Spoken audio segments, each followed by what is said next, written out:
سکتا ہے کہ اتنا ان کے ذہن میں وسعت کا اندازہ بھی نہ ہو، لیکن اللہ تبارک و تعالیٰ کے نبی صلی اللہ علیہ وسلم کی دعا کی برکت سے غیر متوقع ایک ایسی چیز کہ جس کے بارے میں درست اندازہ پہلے نہیں کیا گیا تھا، وہ اتنی نعمتیں عطا فرمائی گئیں۔ اس سے معلوم ہوا کہ سرکار کے خزانوں میں کوئی کمی نہیں، جو اللہ کے نبی سے مانگتا ہے اس خزانے میں کبھی کوئی کمی نہیں ہوتی ہے، وہ بڑھتا چلا جاتا ہے۔ پھر یہ ہماری اپنی کوئی کوتاہی ہو سکتی ہے کہ ہم اس فیض سے محروم ہو جائیں اپنے کسی عمل اور کوتاہی غلطی کی بنا پر، لیکن فیض نبوت ہمیشہ جاری و ساری رہے گا۔ اس کے بعد جو معجزہ لکھا ہے یہ امام احمد بن حنبل نے مسند امام احمد بن حنبل میں روایت کیا ہے، اور یہ حضرت نبوی صلی اللہ علیہ وسلم والا واقعہ ہے جو بہت ہی عظیم معجزہ تھا جو ظہور پذیر ہوا تھا، اور حضرت ابن عباس رضی اللہ تعالی عنہما اس کے راوی ہیں۔ یہ کہتے ہیں کہ ایک رات مکے میں قریش کے سرداروں نے آپس میں مشورہ کیا کہ ان سے کیسے جان چھڑائی جائے، یعنی نبی کریم صلی اللہ علیہ وسلم سے یہ تو اپنی تبلیغ فرما رہے ہیں، کرتے چلے جا رہے ہیں، ہم کیسے ان سے چھٹکارا حاصل کریں؟ تو کسی نے کہا کہ جب صبح ہو انہیں پکڑ لو اور رسیوں سے باندھ دو۔ دوسرے نے کہا کیا فائدہ ہوگا، ایسا کرتے ہیں کہ ان کو معاذ اللہ قتل کر دیتے ہیں۔ کسی نے کہا کہ نہیں بلکہ ان کو یہاں سے باہر نکال دو۔ تو متفق اس بات پر ہوئے کہ ہر قبیلے والا ایک ایک فرد کا انتخاب کرے، اور یہ سب جس وقت نبی کریم صلی اللہ علیہ وسلم صبح کے وقت میں کاشان اقدس سے باہر آتے ہیں ایک ساتھ حملہ کریں اور معاذ اللہ آپ کو قتل کر دیں، آپ شہید ہو جائیں، اور تاکہ پھر جب ان کے نبی کریم صلی اللہ علیہ وسلم کے خاندان والے اگر خون کا بدلہ لینا بھی چاہیں تو اتنے سارے قبائل کے مقابلے میں آنے کی ہمت نہ کر سکیں۔ اس طرح ہم چھٹکارا بھی پالیں گے اور انتقامی کارروائیوں سے، اپنے خلاف انتقامی کارروائیوں سے محفوظ بھی ہو جائیں گے۔ فیصلہ ہو گیا۔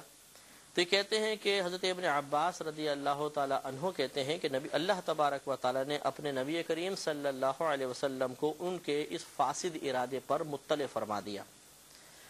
تو نبی کریم صلی اللہ علیہ وسلم نے حضرت علی رضی اللہ تعالی عنہ کو بلایا اور تمام امانت ان کے سپرد کر کے ان کو حکم فرمایا کہ آج رات آپ ہمارے بستر پر سوئیں گے، اور پھر سرکار مدینہ صلی اللہ علیہ وسلم وہاں سے تشریف لے گئے۔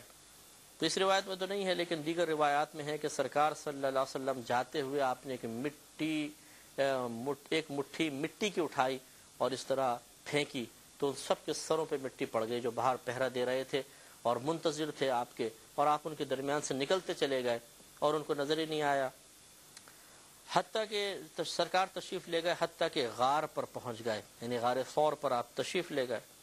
مشرکین رات بھر حضرت علی رضی اللہ تعالی عنہ کی نگرانی کرتے رہے غلط فہمی میں، اور انہیں نبی کریم صلی اللہ علیہ وسلم سمجھتے رہے۔ جب صبح ہوئی تو ایک دم انہوں نے حملہ کرنے کے بارے میں سوچا اور دوڑے۔ پھر جب حضرت علی رضی اللہ تعالی عنہ کو دیکھا تو کہنے لگے آپ یہاں کیسے ہیں؟ تو راوی کہتے ہیں کہ اللہ تعالیٰ نے ان کے فریب رد کر دیے۔ تو انہوں نے پوچھا کہ تمہارے ساتھی کہاں گئے، آپ یہاں پر کیسے ہیں؟ حضرت علی رضی اللہ تعالیٰ نے فرمایا کہ میں نہیں جانتا کہ وہ کس طرف گئے ہیں۔ چنانچہ وہ سب نبی کریم صلی اللہ علیہ وسلم کے نشان قدم پر کھوج لگاتے ہوئے چلے۔ میں بہک سکوں یہ مجال کیا میرا رہنما، جال کیا میرا رہنما کوئی اور ہے۔ اور ایک روایت میں یہ بھی ہے، اس میں تو نہیں ہے، کہ جب سرکار نکل گئے وہ صبح تک کھڑے رہے کہ اب شاید باہر آئیں گے باہر آئیں گے باہر آئیں گے، تو شیطان ان کے پاس آیا اور کہنے لگا کہ وہ نامعقول ہو، تم کس کا انتظار کر رہے ہو؟ تو انہوں نے کہا کہ ہم نبی کریم صلی اللہ علیہ وسلم کا انتظار کر رہے ہیں۔ تو شیطان نے کہا کہ وہ تو نکل بھی گئے اور تمہارے سروں پہ مٹی ڈال کے چلے گئے۔ اب جو سب نے ہاتھ مارا تو سر پہ مٹی، تو پھر وہ ٹوٹ پڑے اندر گئے، جلدی سے جا کر دیکھا تو حضرت علی رضی اللہ تعالی عنہ وہاں پر تھے۔ تو یہ راوی کہتے ہیں کہ وہ سب نبی کریم صلی اللہ علیہ وسلم کے قدموں کے نشانات پر کھوج لگاتے ہوئے چلے۔ جب پہاڑ پر پہنچے جہاں غار ثور ہے تو ان پر وہ غار مشتبہ ہو گیا، یعنی پہلے نظر آتا تھا باقاعدہ، پھر وہ نظر ہی نہیں آ رہا تھا انہیں۔ وہ پہاڑ پر چڑھ گئے حتیٰ کہ اس غار کے پاس پہنچ گئے تو اس کے دروازے پر اللہ تعالیٰ کے حکم سے ایک مکڑی نے جالا بن دیا، جب انہوں نے جالا دیکھا تو بولے کہ اگر نبی کریم صلی اللہ علیہ وسلم یہاں پر گھسے ہوتے تو کبھی بھی اتنا پرانا اس دروازے پر جالا نہ ہوتا۔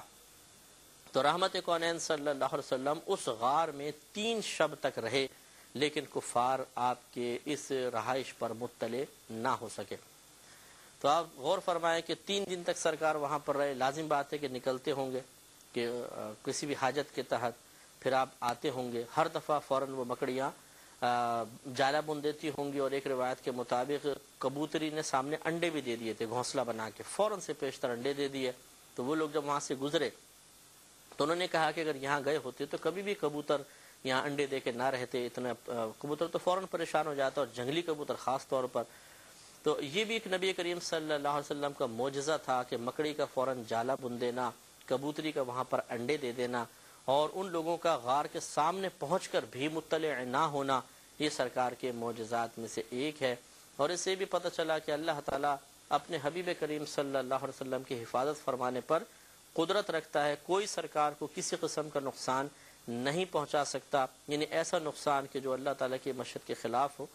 ٹھیک ہے، نقصان بھی پہنچا، جیسے دندان مبارکہ آپ کے شہید ہوئے، کفار نے آپ پہ پتھر برسائے، سرکار نے اس کو برداشت فرمایا، یہ بھی ایک نقصان کا پہلو تھا، لیکن یہ سرکار کی آزمائش تھی۔ باقی یہ کہ جتنے انہوں نے فاسد ارادے آپ کو قتل کرنے کے کیے، کچھ بھی کیے، ہر جگہ اللہ تعالیٰ کی تائید ساتھ تھی۔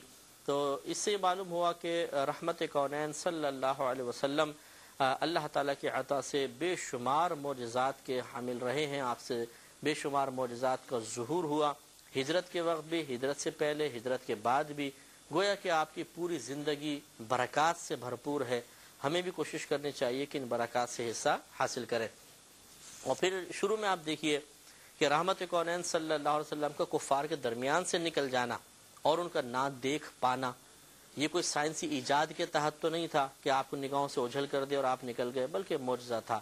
ایسا کوئی معجزہ کر کے بتائے، یعنی ایسا کوئی چیز کوئی ایجاد کر کے بتائے، اس طرح کچھ کر کے بتائے کہ کوئی آلہ بھی استعمال نہ ہو اور پھر کوئی غائب ہو کے نکل جائے، نہیں ہو سکتا۔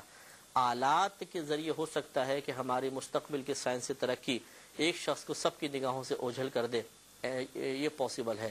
جس تیزی کے ساتھ ترقیاں ہو رہی ہیں، نامعلوم کیا کیا آگے ہونے والا ہے، لیکن اس طرح نہیں ہو سکتا کہ بغیر آلات و اسباب کے کوئی شخص سب کی نگاہوں سے غائب ہو جائے اور ان کے درمیان سے نکل کر چلا جائے۔ یہ صرف نبی کا ہی خاصہ ہے، نبی سے ہی اس طرح کے معجزات کا صدور ہو سکتا ہے۔ اگلی جو روایت ہے یہ بخاری کی روایت ہے، اور اس میں نبی کریم صلی اللہ علیہ وسلم نے غیبی خبر کا معجزہ عنایت فرمایا، ظاہر فرمایا۔ حضرت ابو ہریرہ رضی اللہ تعالیٰ عنہ اس کے راوی، حدیث نمبر 5681، یہ کہتے ہیں کہ جب خیبر فتح ہوا تو نبی کریم صلی اللہ علیہ وسلم کی خدمت میں ایک بکری ہدیہ کی گئی جس میں زہر ملا ہوا تھا۔ یہ ایک دوسرا واقعہ، جو ہم نے پہلے بھی آپ کو ایک یہودیہ کی بکری کا سنایا، یہ دوسرا واقعہ ہے۔ تو رحمت کونین صلی اللہ علیہ وسلم نے فرمایا کہ جتنے یہاں پر یہودی جمع ہیں، انہیں ٹھہرے ہوئے ہیں، موجود ہیں، انہیں ہمارے پاس جمع کر دو۔ تو وہ سب کے سب نبی کریم صلی اللہ علیہ وسلم کے سامنے اکٹھے ہو گئے۔ آپ نے ان سے دریافت فرمایا کہ میں تم سے ایک چیز کے متعلق پوچھتا ہوں، کیا تم مجھ سے سچ بولو گے؟ انہوں نے کہا کہ جی ہاں اے ابو القاسم، ہم آپ سے بالکل سچ بولیں گے۔ اب ان کی دیکھیں خیانت، دیکھیں یہود کی خیانت، دیکھیے کہ نبی سے وعدہ کر رہے ہیں کہ ہم سچ بولیں گے، اور پھر بھی فراڈ، پھر بھی جھوٹ۔ تو معلوم ہوا کہ یہ شروع سے ہی اس طرح کا رویہ ان میں موجود ہے۔ انشاءاللہ اس پر کلام ضرور ہوگا، یہ حدیث عرض کریں گے اگر اللہ نے مہلت عطا فرمائی، لیکن نیکسٹ پروگرام میں وآخر دعوانا ان الحمدللہ رب العالمین۔ میں بہک سکوں